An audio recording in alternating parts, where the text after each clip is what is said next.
Chères étoiles, je suis ravie de vous partager un nouvel enseignement en astrologie sidérale concernant les nouvelles énergies stellaires qui vont nous accompagner à partir du 15 mars et ce jusqu'au 15 avril.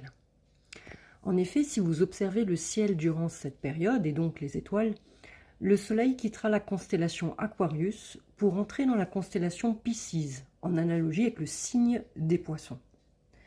Nous serons donc tous accompagnés par Jupiter, qui est le premier maître des Poissons. Ce n'est qu'en Occident que Neptune, qui, rappelons-le, n'a été découverte qu'en 1846, a été naturellement attribuée à ce signe zodiacal pour faire référence en fait à l'idéal que le natif tente d'atteindre, même si celui-ci n'est pas de ce monde. D'où le fait de l'amener parfois à fuir la réalité pour échapper à la lourdeur de l'incarnation et prendre ainsi le risque de s'y perdre ou pour d'autres, de se relier à son essence divine. Remontons un peu en arrière, si vous le voulez bien, aux origines de cet art sacré il y a plus de 2000 ans. Les anciens ne connaissaient nullement encore Neptune, puisqu'elle n'était pas visible dans le ciel. Les énergies planétaires, en corrélation avec la constellation Piscis, étaient appelées alors Kéter, en hébreu signifiant les premiers tourbillons qui ont présidé à la création. Voilà pourquoi cette constellation est représentée par deux poissons, qui donnent l'impression d'aller dans deux voies contraires, alors qu'en fait, ils se suivent et tournent en cercle, tourbillonnent dans l'eau, des remous à la surface, donc générant des mouvements qui se répètent inlassablement, indiquant que tout est mouvement perpétuel, cyclique, qui incite à aller en profondeur, à ne pas rester statique, à faire bouger les eaux pour purifier, nettoyer ce qui doit être en nous, en faisant remonter nos plus viles émotions et ainsi nous permettre de nager non plus en eau trouble, mais de ressentir ces eaux paisibles et activer ainsi la force créatrice en nous pour l'expandre, la faire rayonner autour de nous après l'avoir expérimentée. Ce mouvement circulaire représente non pas la dualité ou un choix à faire, non, mais bel et bien l'équilibre de ces deux polarités pour enfin être l'unité retrouvée.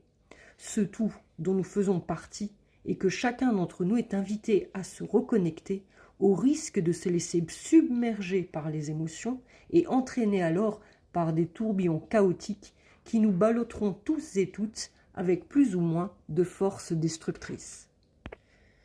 Pour rappel, à chaque cycle zodiacal, le Soleil met en lumière les énergies de la constellation qu'il traverse pour nous les communiquer individuellement à travers la maison que régit le ou les signes zodiacaux concernés dans notre propre thème natal sidéral. Petit rappel, Jupiter maîtrise le signe zodiacal du Sagittaire, mais également les Poissons. À vous d'observer où ces deux signes se trouvent respectivement dans votre carte natale sidérale, pour voir justement dans quel domaine ces puissantes énergies jupitériennes et neptuniennes vont vous impacter durant cette incarnation. Ces influences diffèrent bien entendu dans leur manifestation divine. Jupiter est appelé le grand bénéfique parce que la planète est dite de nature chaude et humide, donc permet l'accroissement, l'épanouissement, l'expansion ou encore la protection et les bénédictions. Le signe du Poisson est un signe mutable et féminin, c'est-à-dire qu'il est introverti et réceptif, de nature duelle, c'est-à-dire qu'il peut parfois hésiter à prendre une décision, mais il se montre surtout très adaptif dans l'environnement dans lequel il se trouve ou au contact des autres, l'amenant toujours et encore à évoluer. La dualité est au cœur des signes mutables, donc cela les amène souvent à changer de voie au cours de leur vie, à évoluer dans leurs croyances ou systèmes de pensée, ou cela évoque ici tout simplement la fin d'un cycle, un changement d'état nécessaire pour renaître et faire circuler à nouveau le flot de la vie. On passe de l'hiver au printemps. Chaque signe mutable prépare au changement. Peu importe la voie choisie, il revient à notre libre arbitre de la suivre ou pas. Située en dessous d'Andromède et au carré de Pégase, la constellation Piscis est constituée d'une multitude d'étoiles peu brillantes. Il faut donc un regard averti pour tenter d'y reconnaître deux poissons unis l'un à l'autre par un ruban.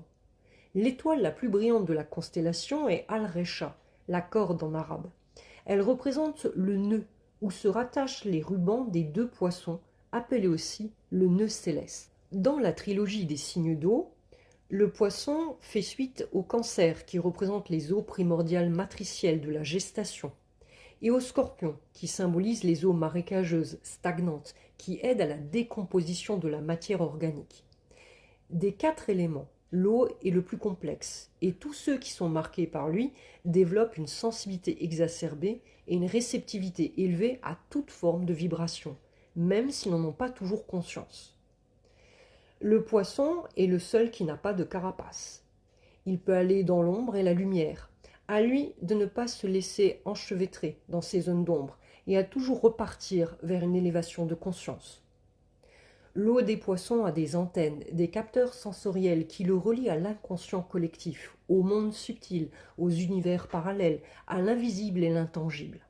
Il sent les courants, les énergies subtiles qui le traversent maintes et maintes fois, ce qui peut justement le déstabiliser tout au long de sa vie.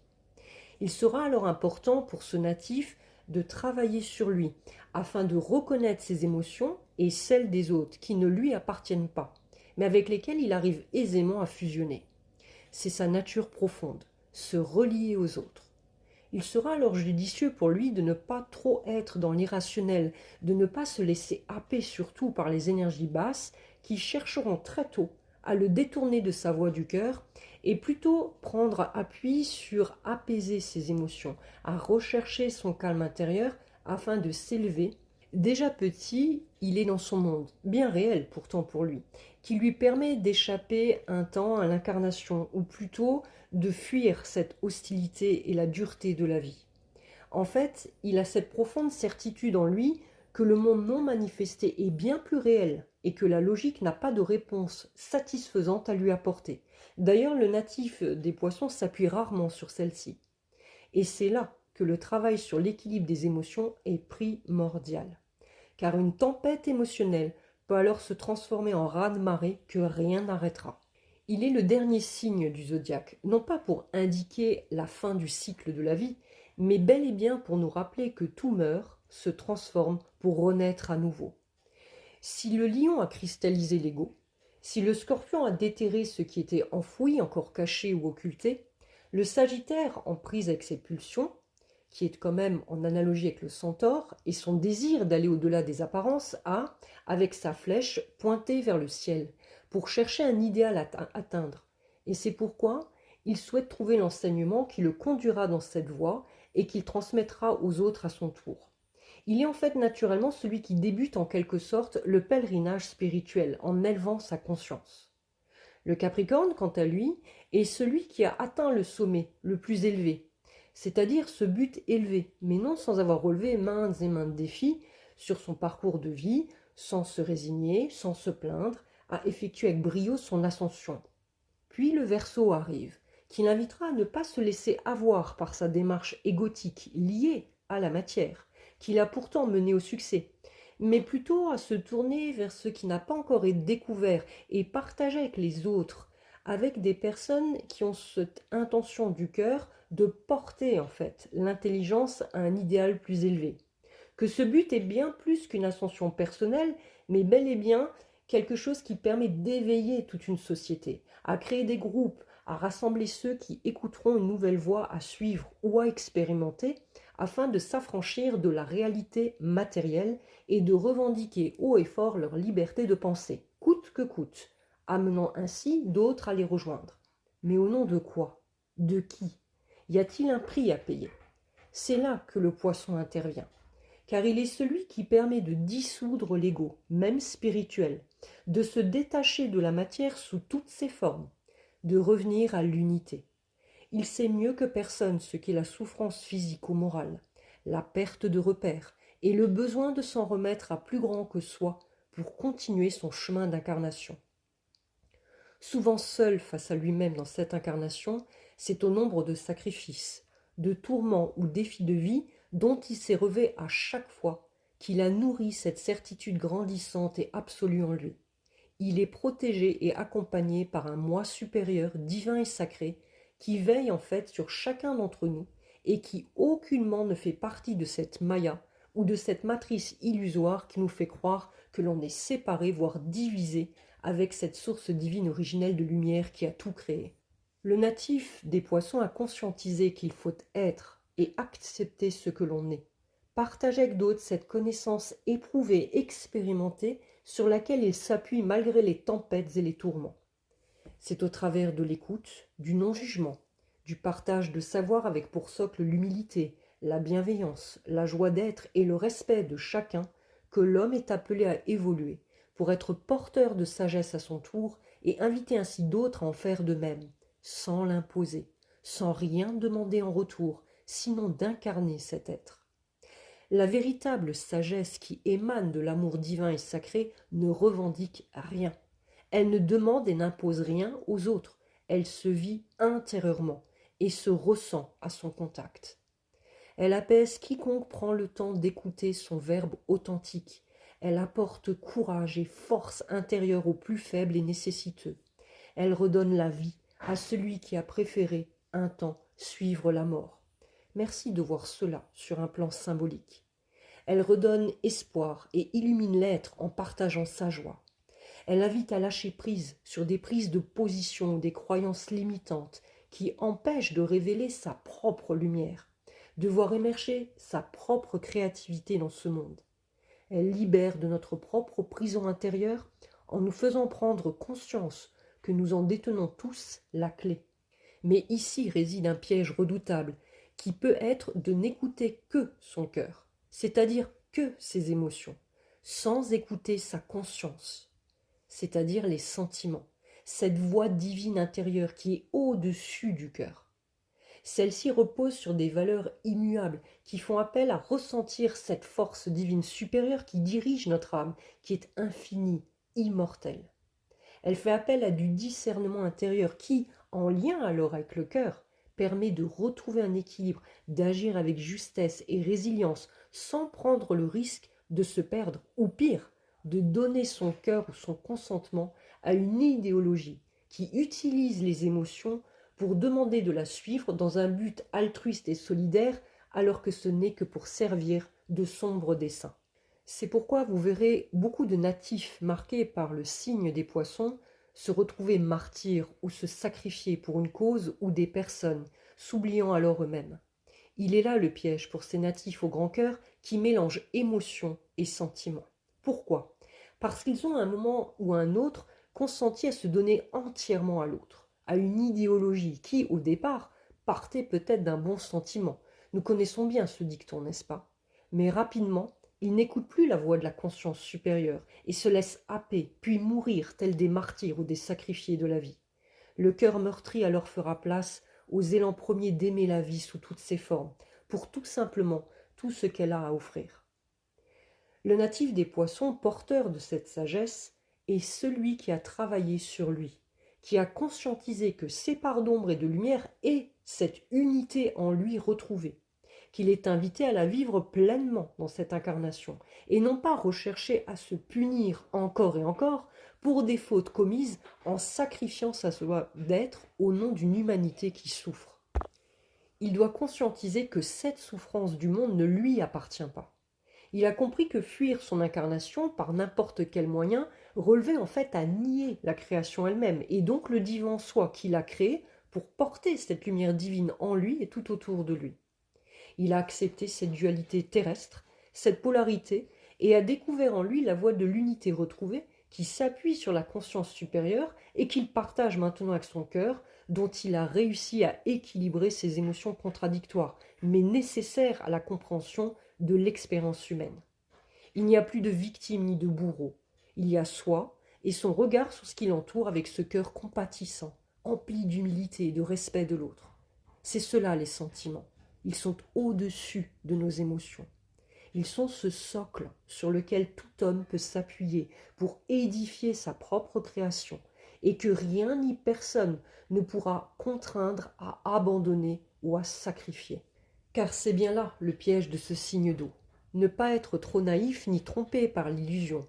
Croire que tout le monde souhaite s'élever en conscience, se détacher de la matière, de lâcher son pouvoir égotique.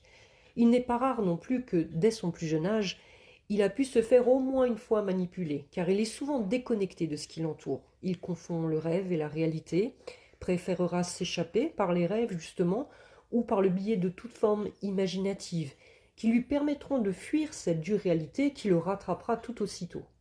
Toutefois, il est celui qui, à force d'apprendre à se détacher du tout, a compris cet enseignement essentiel, le pardon. Ne vous méprenez pas, il a une mémoire émotionnelle incroyable, mais ne connaît pas la rancune. Il tire beaucoup de compréhension de ses expériences douloureuses, sait que l'homme est parfaitement imparfait, qu'il est un devoir de lui laisser une seconde chance. Il est celui qui croit que la paix et l'union sont toujours possibles à ceux porteurs de bonnes intentions.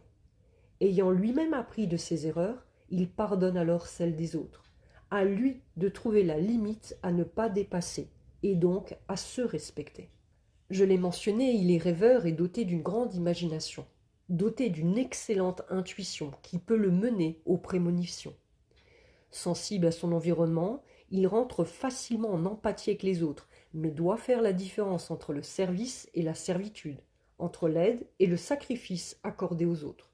Comme Neptune ici, ne pas se perdre dans les rêves, ne pas se perdre dans les illusions et perdre pied avec la réalité. La chute en sera terrible. Il est celui qui incarne la compassion, qui aide les plus démunis ou défavorisés ou encore les exclus. Ne vous étonnez pas de les retrouver dans les hôpitaux ou hospices, auprès des exclus de la société, des lieux de bannissement ou les lieux de prière, ou encore les prisons. La souffrance des autres est un supplice pour lui. Il a aussi à cœur la protection de la cause animale et souhaite que son foyer soit un refuge empli d'amour pour ceux qui souhaiteront retrouver des forces pour continuer leur route. Le natif des poissons est connecté au cœur du monde et vibre à l'unisson avec la vie. Il est de nature répétitive. Il fait souvent les mêmes rituels, les mêmes processions ou actions. Voilà pourquoi on l'associe à la religiosité, aux moines, à travers la prière par exemple, qui invite à l'introspection, la méditation, à se rapprocher en fait du divin à l'intérieur de soi pour sublimer cette connexion divine. Ne pensez surtout pas que c'est inutile de faire cela, car au travers de la répétition d'une technique méditative, que celle-ci prenne 6 jours ou des années, vous parviendrez un jour ou l'autre à éveiller votre Kundalini pour transmuter vos énergies qui vous empêchaient d'être en joie et savourer alors pleinement le flux de chacune de ces énergies qui nous composent toutes et tous. Libérez votre plein potentiel créateur et ressentir enfin le divin en vous. À vous ensuite de le nourrir quotidiennement, avec amour et respect, pour qu'il soit un acte de vie auquel le mental ne trouvera plus sa place, comme l'air que vous respirez. Les énergies subtiles et lumineuses qui vous composent se reflèteront en dehors de votre être, pour se faire ressentir par les autres, qui chercheront également à retrouver cette paix intérieure. Le natif des poissons est naturellement lié au lieu de pèlerinage. Le Mont Saint-Michel, que je ne peux que vous inviter à visiter en dehors des vacances scolaires, mais aussi ceux des enseignements sacrés qu'il partage avec humilité, bienveillance et le respect de chacun. Il leur est d'ailleurs conseillé de travailler très tôt à conscientiser et séparer leurs émotions de celles des autres pour éviter de se faire vampiriser et parasiter surtout. C'est ici que le natif des poissons se doit de faire attention, car il peut être amené à fuir la réalité jugée alors trop douloureuse, car remplie d'émotions douloureuses et répétées. Il se laissera alors happer malheureusement par bon nombre de formes addictives. Alcool, cigarettes, drogue, sucre, jeux vidéo, sexualité également. Tout est alors bon pour ne plus rien ressentir et quitter momentanément cette matrice illusoire. La connexion entre son moi incarné et son soi supérieur doit être restaurée pour qu'il reste aligné.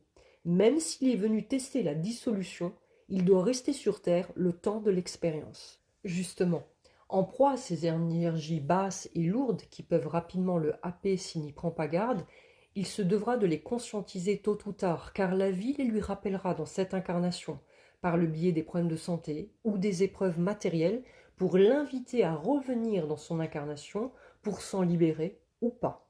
On a toujours le choix. En effet, il peut lui-même choisir de devenir le maître de l'illusion par nature.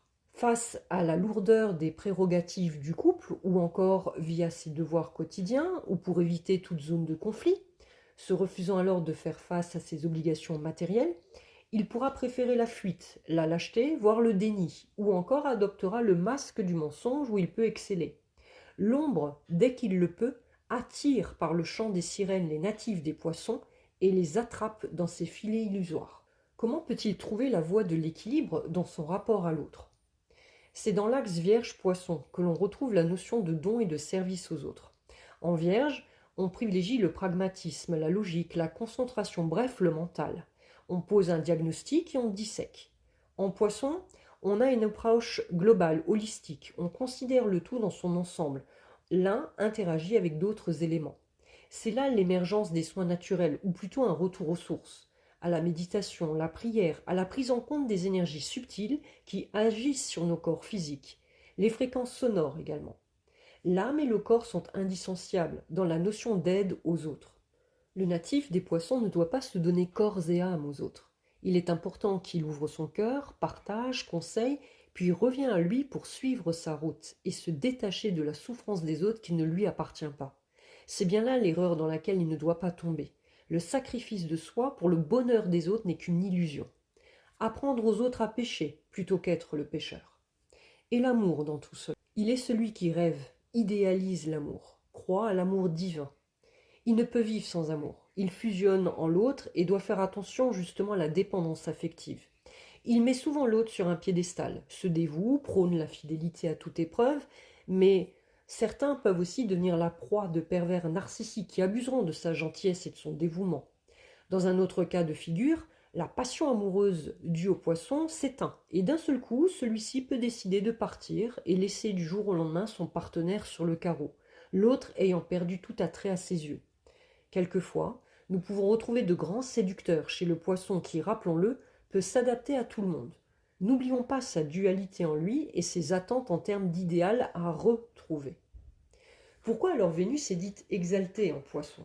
C'est au travers de la notion de dévotion que le natif du poisson est invité ici à s'élever, et non pas dans les plaisirs de la chair, liés à la maison douce aussi, et tout ce qui est caché en couple. Vénus ne séduit pas ici, ou encore recherche le luxe.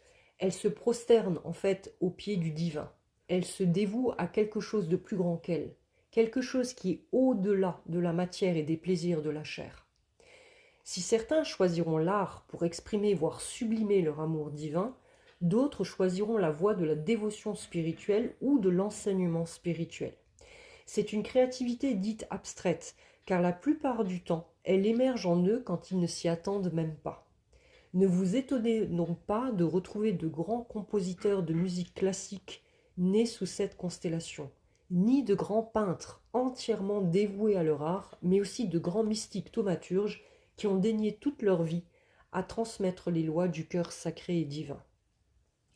Tous n'étaient pas attachés à la matière et trouvaient leur joie en fait dans leur propre fort intérieur qui s'exprimait justement par le biais de leur puissante créativité et le partage de connaissances divines et sacrées.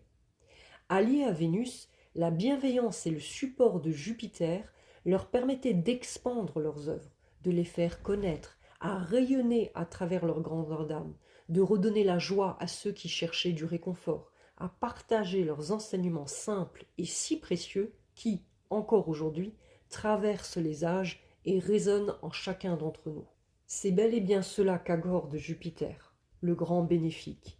Bénédiction et protection à tous ceux qui spiritualisent la matière par le biais de leur créativité, qui, elle, a pour racine le pouvoir de l'amour divin et sacré en soi, et non pas à l'extérieur de soi, pour lui permettre ainsi de rayonner tout autour de soi et résonner dans l'éternité. D'où vient le mythe du poisson? Le poisson est depuis l'origine de l'humanité présent sur Terre. Il symbolise l'alpha et l'oméga. Les poissons dans l'Égypte ancienne font allusion à la survie souhaitée de l'âme. Le défunt doit repêcher dans les eaux primordiales les deux poissons évoquant l'âme d'hier et l'âme d'aujourd'hui.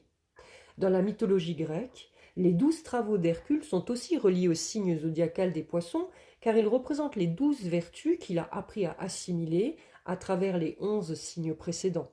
Il est la complexité de ces 11 signes et c'est comme ce qui était resté irrésolu devait absolument se dénouer dans ce signe d'eau.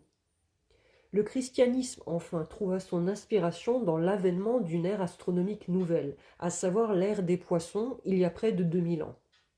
En effet, toujours avec la précession des équinoxes, Nous savons que nous faisons un voyage dans la bande de l'écliptique en environ 26 000 ans, soit 2160 années par signe. C'est la durée d'une ère. Quand on parle de l'ère du Poisson, on parle en réalité de la constellation où se lève le soleil le jour du printemps. Le 21 mars 221, le soleil s'est levé à 5 degrés des Poissons. Il nous reste donc à parcourir 5 degrés dans ce signe avant d'entrer dans le précédent signe, c'est-à-dire en Verseau. La précession des équinoxes est un mouvement qui se fait à reculons, dans le sens contraire du zodiaque. Il était important de le rappeler.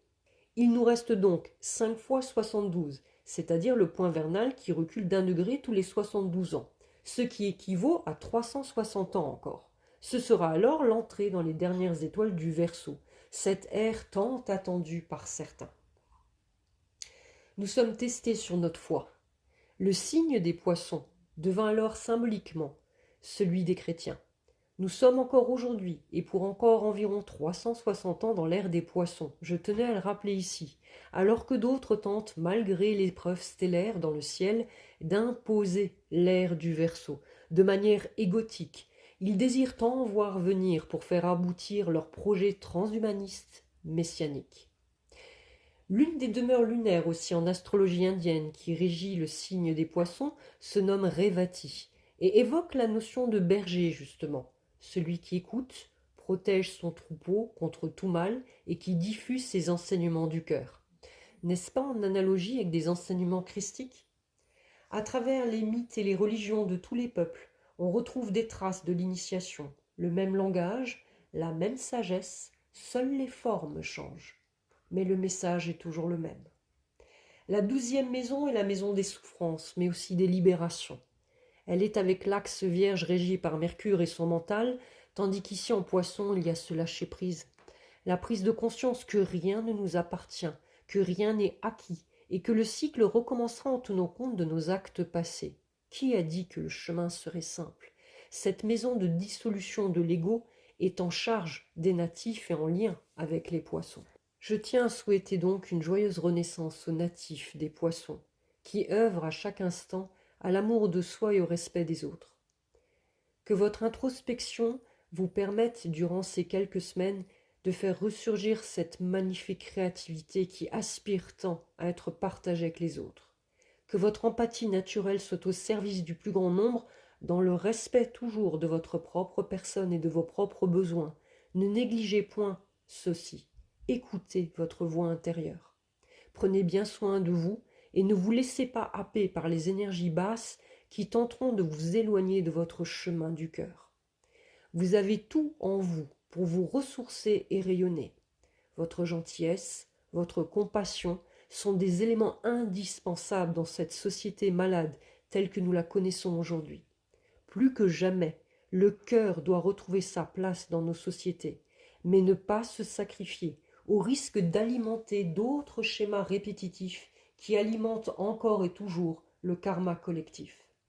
Qu'est-ce que les énergies jupitériennes et neptuniennes vont nous apprendre sur nous-mêmes durant ces quelques semaines à venir, voire jusqu'en 2025? Le natif des Poissons qui a travaillé sur lui sait que le plus important est le chemin et non le but à atteindre. Il sait qu'à notre mort, tout se désintégrera et retournera en poussière, tout sauf nos actes, et la place de l'amour que nous avons mis dans chacune de nos pensées, de nos paroles et de nos actes. Les grands sages depuis des millénaires nous ont tous enseigné cela, que tout est à l'intérieur de nous, que la joie éveille, que chacun est porteur de vérité et qu'il peut partager celle-ci avec les autres sans l'imposer, sans la revendiquer avec force comme unique salut pour notre âme. Les dogmes religieux, tous confondus, ont bien cerné ô combien l'homme pouvait être dévoyé au travers de sa foi, usant parfois de vils stratagèmes pour tuer ceux qui libéraient l'homme de ses asservissements, pour se réapproprier les textes sacrés, les rendant même certains apocryphes, car ne correspondaient pas au canon de l'élite en place, faisant culpabiliser l'homme pour mieux l'asservir s'il ne se sacrifiait pas pour les autres, ou s'il ne suivait pas les règles strictes de sa communauté, tout en lui rappelant de ne jamais remettre en question les préceptes établis. Pire, de ne jamais contester les abus de sa propre communauté sur une autre, de choisir la division et de tuer l'autre si celui-ci contestait. Il n'y a ni souillure, ni indignité, ni faute à racheter pour retrouver l'unité divine. Le Sauveur est en chacun d'entre nous, et le corps est tout aussi sacré que l'âme. Par ailleurs, le jugement donné sur une communauté quelle qu'elle soit ne trouvera jamais sa place ici au sein de ce que je partage. Seule cette question se devrait d'être posée. Où placez-vous votre foi? La donnez-vous à quelqu'un? Attendez-vous d'être validé par l'autre? Ou acceptez-vous que le divin soit en vous et à l'exprimer librement via votre créativité? Plus que jamais, prenez soin de vous, car nous sommes toujours avec l'axe des nœuds lunaires Vierge-Poisson, et ce jusqu'en 2025. Je vous invite à regarder la vidéo que j'avais pris soin de faire au préalable sur ma chaîne, si ce n'est déjà fait. Certains, n'en doutez pas, souhaitent la guerre, la division. Je vous invite encore et toujours à faire vos recherches, à lever le voile des illusions. Regardez bien ce théâtre devant vous, ces acteurs qui prônent la paix et qui vendent les armes. Leurs paroles détournées ont la saveur du miel. Ils sont ceux qui méprisent notre humanité et cherchent mieux à vous asservir, ceux qui vous soignent au nom des lobbies, ceux qui vous mentent pour mieux vous emmener vers la voie du chaos, non pas extérieur, mais bel et bien intérieur, vous empêchant ainsi de vous relier à votre moi supérieur et sacré.